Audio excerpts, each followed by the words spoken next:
Okay, from the previous videos, is talking about the um, project for the serial project, and inside the serial project, I was talking about the correlation coefficient and other stuff. So this is actually corresponding to chapter 4, which is regression analysis. So for chapter 4, we are talking about graphs, which is presented in, or datas, which is presented in the scatter plot versions. So a scatter plot, which is you pretty much see the data is representing in term of dot. So each dot is representing one data or one observations, has two ingredients, the x and the y, or the independent and dependent. Independent variable and dependent variable.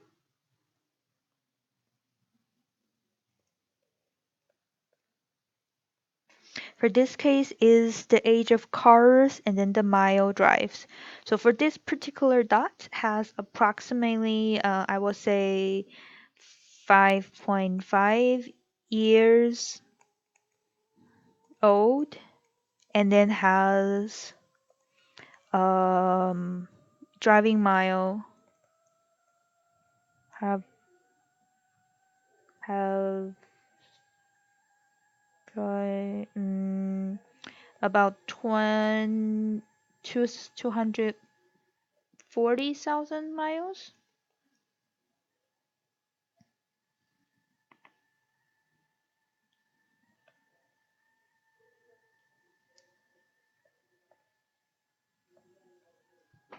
Okay, so things like those. So those are the informations we have.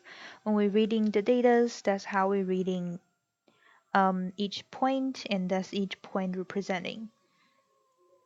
Then when we're talking about the data, the graphs, we're normally talking in term of the three ingredients. I cannot really talk while I'm erasing stuff. Okay, so the first thing is the trend. The second one is the strengths. We don't really mention shapes a lot, because when for us we only have a linear shape. Even though for others we have the non-linear situations. Okay. So what that means, for example, we have two scatter plot. The first one we say is a positive trend. The second one we say is negative trend. What that means, if I'm just going to looking at the data scatter plot, the data we have, I can see if I want to, I can see more like a picture sense, the graph sense that the data is kind of goes toward to the top. If I can draw it, so it's more like this shape. The data is kind of spread it out in that versions versus the negative trend. The data is kind of pointed out in this direction. So this one, when we climbing the hills, we say is a positive trend. When the data are formed in a way kind of going down hills, we have a negative trend. And there are situations that we have no trend, see the data is pretty much following in the circle. We cannot really see how the data are kind of going to one directions. So in general speaking, we're going to draw a flat lines. We say there's no trend. And this is example I was talking about the non-linear situations. So it's not going to be formed in the line version. It's going to be in a curve or whatever that other shapes. So we have two major trends, the positive trend, negative trend, and no trend. Okay, so we also want to talk about strengths. We have a weak strength or weak trend. We also have a strong trend. So what that means is you can see the spread out of the data. For example, this one is really strong association. all the data is really close. It's pretty much the picture is pretty much looks like a really thick line. It's really thick line. It's just no doubt it's just one thick line. On the other hand, this one, the gap between points are more bigger. The gap is more bigger, more scattered than the previous one, the strong association. But this is, in general speaking, is still considered as a strong but weaker than the second one. So if you are able to draw a line or few lines, you need to draw a lot of lines, and they are pretty much spread out in order for you to capturing the whole strip.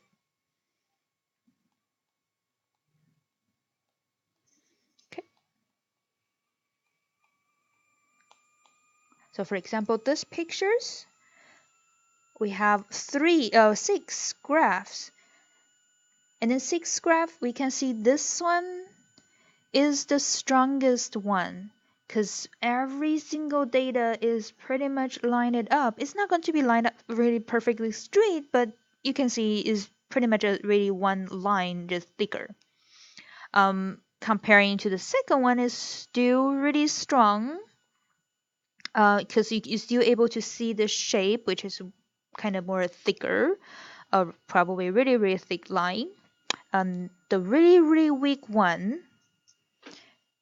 you cannot really see the shapes anymore, but you are able to tell a little bit more, guessing a little bit that the data is kind of goes toward to the positive side. So this is positive, really weak. On the other, on the one below it, you can also see is data is really spread out, but you are able to see a negative trend.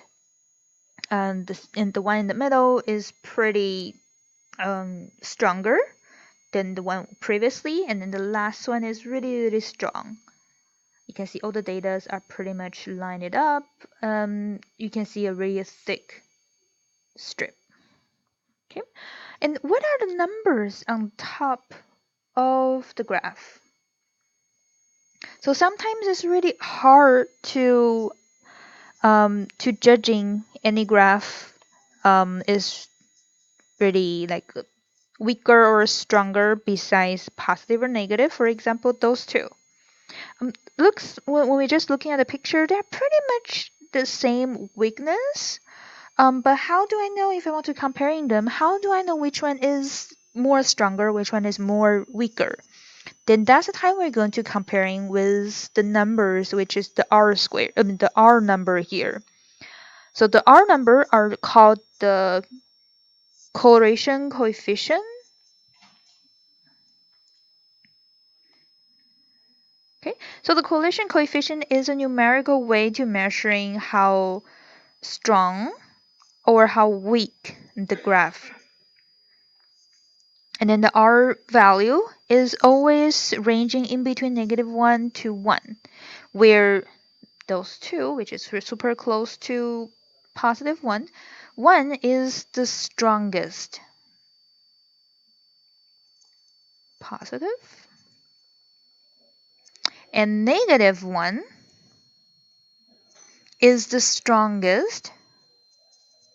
Negative. So -1 and 1 are the strongest. And when you go toward to the weaker ones, so strong to weak,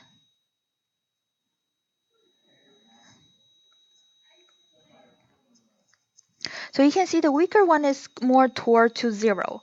So 0 is the weakest one.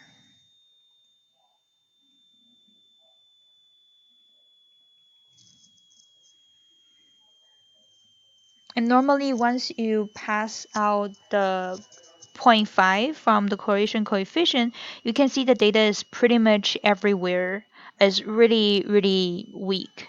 Sometimes you cannot really see is going up or going down, is positive or negative.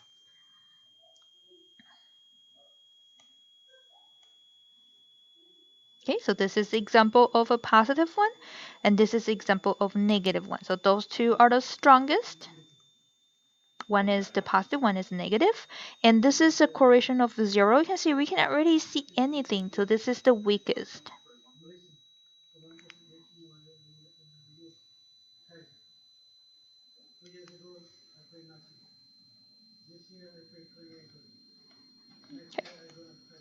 Then when we have data like a scatter plot, we're not only interested in the correlation coefficient, we sometimes also want to using the data we have to predicting anything to predicting the future informations. So for that situation, we're normally talking about regression line. Regression line, we always using the form of y equal to a plus bx, or sometimes y equal to mx plus b. Either way will be the same. Um, the y's are our dependent variable, x are our independent variable. The a or the b here are the y-intercept, and then the b or the m here are the slopes. But we're not going to go into details of those because we're going to using technology to find them.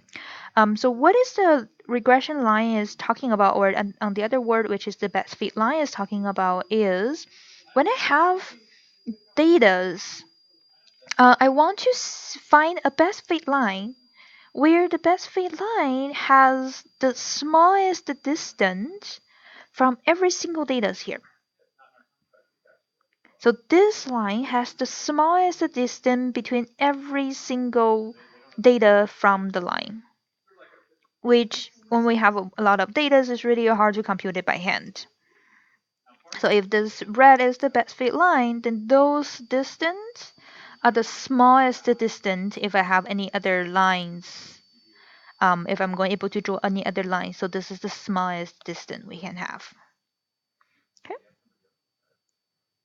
So for example, this is a picture of a scatter plot, and then we have the equations, or the best fit line, the regression line, with the equation of predicted value, which is this one, equal to 21375, 21,375 minus 1,215 multiplied by the age. Then if I want to using this one to predicting the age of a car that is 12 years old, then my predicted value is going to be 21375 minus 1215 multiplied by 12. Where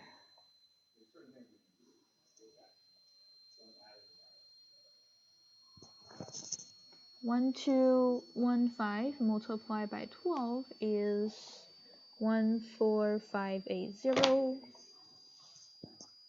and then subtract it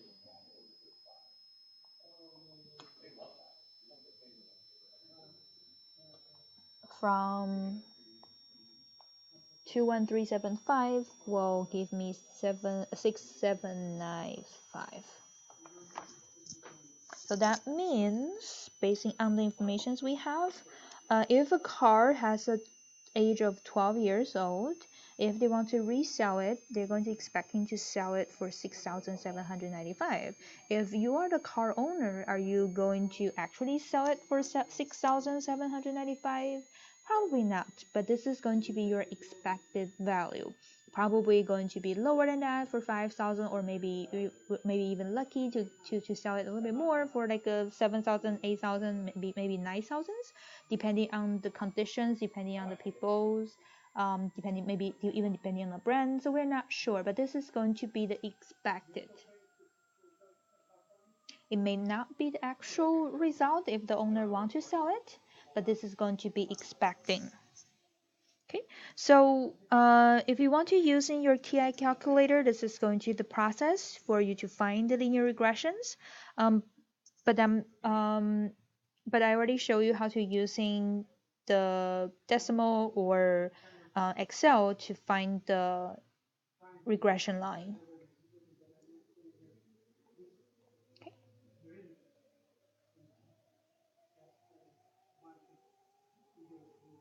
One thing I need to warn you, I probably will go back to this one, is if you remember from the math class that 21375, which